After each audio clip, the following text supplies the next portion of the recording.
இந்த காலங்களில் இருக்கிற சகோதரிகள் ரொம்ப பெரியவங்க. கொஞ்சம் சண்டை வந்தா போகுதும். இப்பதான் கையிலே போன் இருக்கேன்.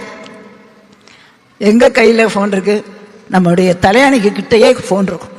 போனை எடுத்து அப்பாட்ட சொல்ல மாட்டாங்க, அம்மா இப்படியெல்லாம் நடந்திருக்கு. இந்த அம்மாவும் என்ன சொல்லுவாங்க தெரியுமா?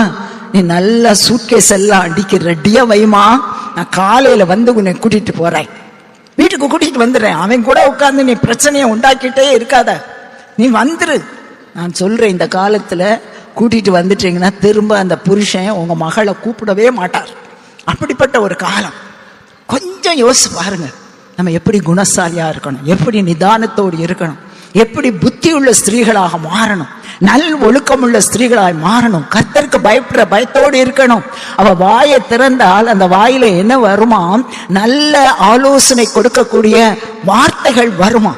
தன்னுடைய கைகளினால உற்சாகமாய் வேலை செய்வா. பிள்ளைகளும் எழும்பி என்ன சொல்லுவாங்களாம்? நாங்க எங்களுடைய அம்மா யாரு? ஆசீர்வதிக்கப்பட்டவர்கள். அதே போல புருஷனையும் சொல்லுவாராம், அநேக ஸ்திரீகளை பார்த்தது உண்டு, ஆனா நீ யாரு? எல்லாவற்றிலும் மேலானவள். ஹல்லேலூயா. நல்ல ஆண்டவருக்காக உண்மையா நல்ல குடும்பங்களை கட்டுகிறவர்களாய் நல்ல குணசாலிகளாய் ஆண்டவருடைய சன்னிதானத்தை காணப்படணும். கர்த்தர் ஆசீர்வதிப்பார்.